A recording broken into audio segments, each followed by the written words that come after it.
Mention spéciale au patron de la sécurité d'État du Mali, un homme très réservé et discret.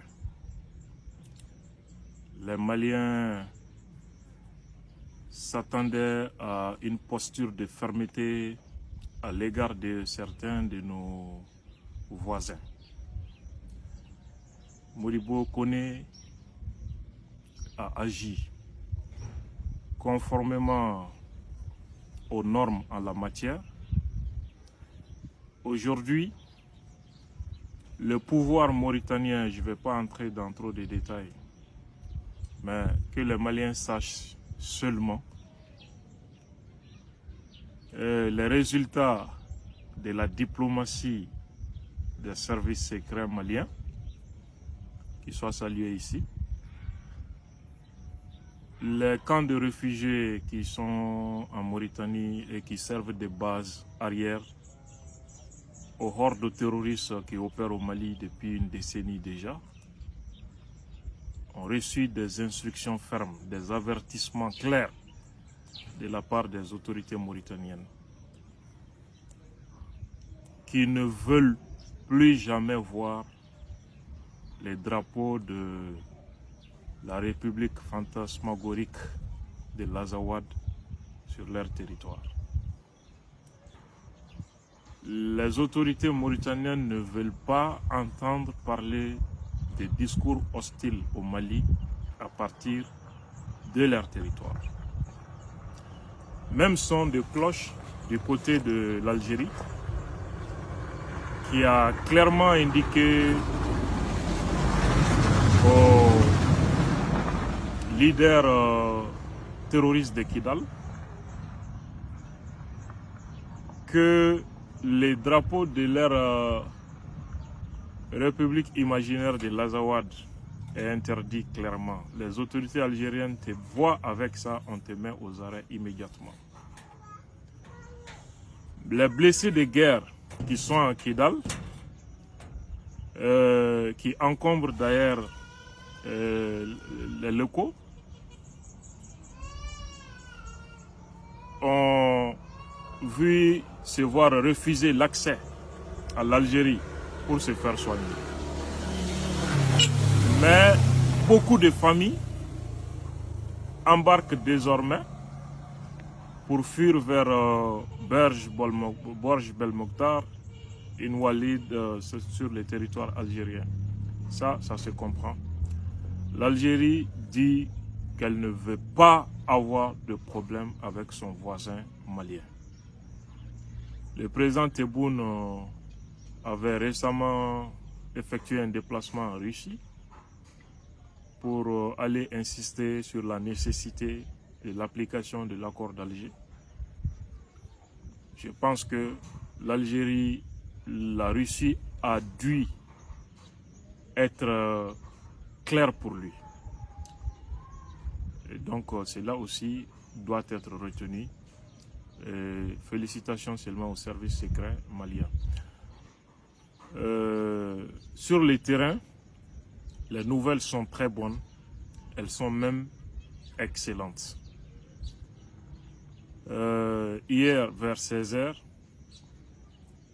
un drone malien a visé dans les environs de Kidal un véhicule rempli de 5 terroristes et l'a neutralisé sans même faire de bruit. Chose qui a accentué la panique chez les terroristes de la SEMA. Un autre élément, les opérations nocturnes des forces spéciales maliennes, parce que le convoi qui est entré à Anefis comporte également des forces spéciales qui peuvent opérer même la nuit. Ce qui crée la psychose maintenant chez les terroristes, qui sont terrorisés par les FAMA aujourd'hui, ça c'est les opérations spéciales de ces forces spéciales de l'armée. Le lendemain, les terroristes se sont réveillés en voyant 4 de leurs éléments égorgés sous l'arbre. Leurs armes avaient disparu. Sans que eux ils sachent Quand est-ce qu'ils ont été égorgés et qui est venu les égorger? Ils s'interrogent aujourd'hui si les esprits maléfiques ne sont pas en train d'agir contre eux. Ça, c'était dans une petite localité proche de Anéfis. Cela crée la psychose aujourd'hui chez eux.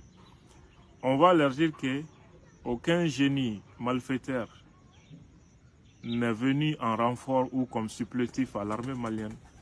Ce sont uniquement des forces spéciales, des FAMA, qui sont dotés d'équipements pour mener des opérations nocturnes et dans la plus grande discrétion. Autre élément, vous les avez vus détaler comme des lièvres pour sauver leur vie avec la débandade à Anéfis. Ils avaient juré devant leurs femmes que les femmes n'entreraient jamais à Anéfis, a fortiori à Guelok, Tessalit ou Kidal.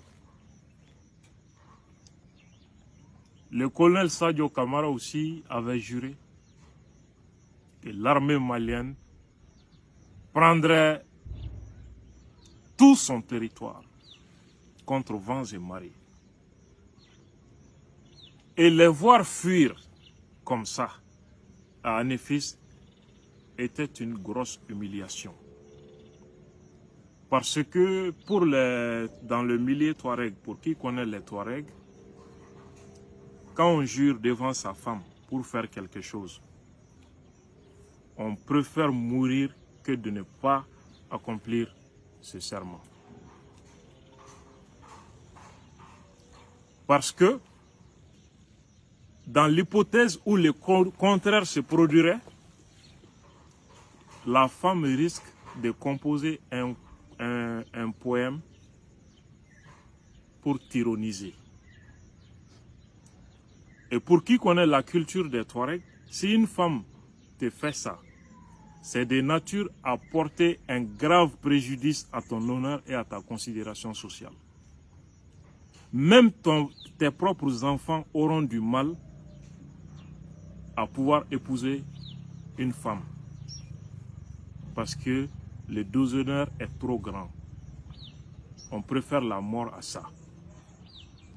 Donc, des combattants et les chefs terroristes qui avaient juré devant leurs femmes que l'armée n'entrerait pas à Anéfis ont pris leurs jambes à leur cou pour détaler comme des lièvres rejoindre Kidal et maintenant ils ne peuvent plus rester là-bas. Ils veulent continuer pour aller se sauver la tête en Algérie. Face à la puissance de feu de l'armée malienne. Et il faut aussi voir ce problème de manière sociologique. Qu'est-ce qu'ils disent aujourd'hui? Ils sont en train d'appeler les jeunes Touaregs à travers le monde de venir les renforcer pour laver l'affront. En disant quoi? Que leurs esclaves sont venus occuper leur territoire. Ils pensent que les Maliens du Sud sont des esclaves. Ce sont des stéréotypes du genre qui sont en train d'entretenir pour diviser le peuple malien. Ceux qui ne savent pas la mentalité de ces gens se trompent lourdement. Aucune négociation ou accord de paix n'est possible avec ces gens-là. Parce que dans leur tête, nous ne sommes que des esclaves. Surtout les Ifogas, c'est encore pire. C'est d'ailleurs très rare de voir qu'un Ifogas accepte d'être ministre d'un gouvernement. Parce que quand il pense qu'il sera commandé par un premier ministre qu'il considère comme son esclave, ou un président qu'il considère comme son esclave.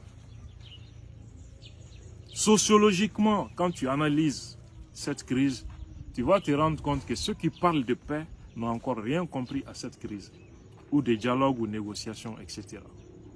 Ça, c'est des stéréotypes qui les empêchent d'intégrer la République du Mali. Mais je précise que c'est juste uniquement une catégorie d'individus qui sont dans ces lots. Je ne généralise pas, il ne s'agit pas de l'ensemble. Un autre aspect très important, c'est qu'ils pensent que non, négocions avec les djihadistes maliens. Ils parlent de paix aujourd'hui et ils sont disposés aujourd'hui à entrer dans une négociation parce qu'ils savent que c'est fini pour eux. Ils ne sont plus en position de force. Et dans leur rhétorique, dans leur croyance également, cela est prévu. Renier leur foi en l'islam, selon l'évolution de la situation, selon le contexte, c'est prévu par l'islam.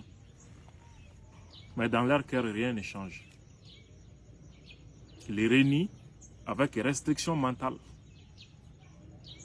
C'est dans le Coran. C'est dans le Coran.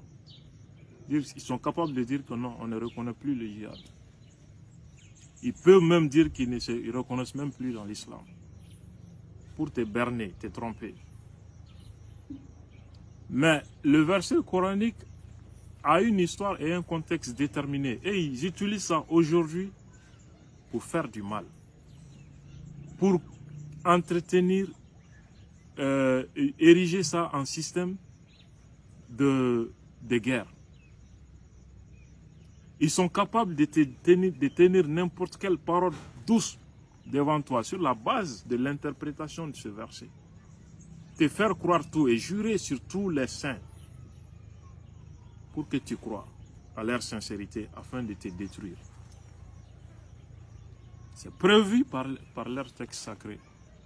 Donc, il ne faut pas que les gens cherchent encore à endormir la conscience et l'esprit des Maliens ou à amener les autorités sur des sentiers obliques qui ne peuvent pas aboutir à la paix, mais qui ne servent qu'à donner une accalmie aux ennemis de la République pour se réorganiser afin de nous porter un coup fatal.